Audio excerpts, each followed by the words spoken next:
மேஷ ராசி அன்பர்களுக்கு குருவினுடைய 2ஆம் இடத்து வக்ர நிவர்த்தி பெரிய ஏற்றத்தை கொடுக்கக்கூடிய காலகட்டம்.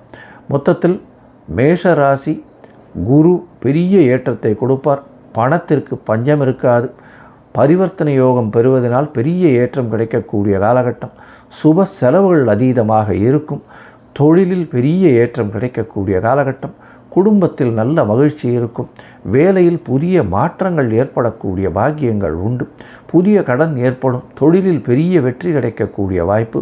வெளிநாடு வெளியூர் போகக்கூடிய பாக்கியம். உடல் நலத்தில் நல்ல ஏற்றம் இருக்கக்கூடிய வாய்ப்பு. தந்தையின் உடல் நலத்தில் நல்ல ஒரு ஏற்றமும் தாயின் உடல் நலத்தில் நல்ல ஒரு ஏற்றமும் இருக்கக்கூடிய வாய்ப்புகள் உண்டு. பார்ட்னர்ஷிப் தொழில், அதாவது எதிர்பாலினத்தவர் மூலியமாக நல்ல ஒரு வெற்றி செய்தி வரும். கூட்டாளிகள் மூலியமாக செய்யக்கூடிய தொழிலில் அதீத வெற்றி கிடைக்கக்கூடிய வாய்ப்புகள் கிடைக்கும். போட்டித் தேர்வில் நிச்சயமான வெற்றி கிடைக்கக்கூடிய வாய்ப்புகள் நிச்சயமாக இருக்கும். தந்தையின் உடல் நலத்தில் நல்ல ஒரு ஏற்றம் கிடைக்கக்கூடிய காலகட்டம். கணவன் மனைவிக்குள்ள நல்ல ஒரு அந்யோன்யம் இருக்கக்கூடிய வாய்ப்புகள் நிச்சயமாக இருக்கும். மொத்தத்தில் இந்த மேஷ ராசிக்காரர்களுக்கு மிகப்பெரிய ஏற்றமும் 90 விழுக்காடு பெரிய ஏற்றத்தை கிடைக்கக்கூடிய வாய்ப்புகள் நிச்சயமாக உண்டு.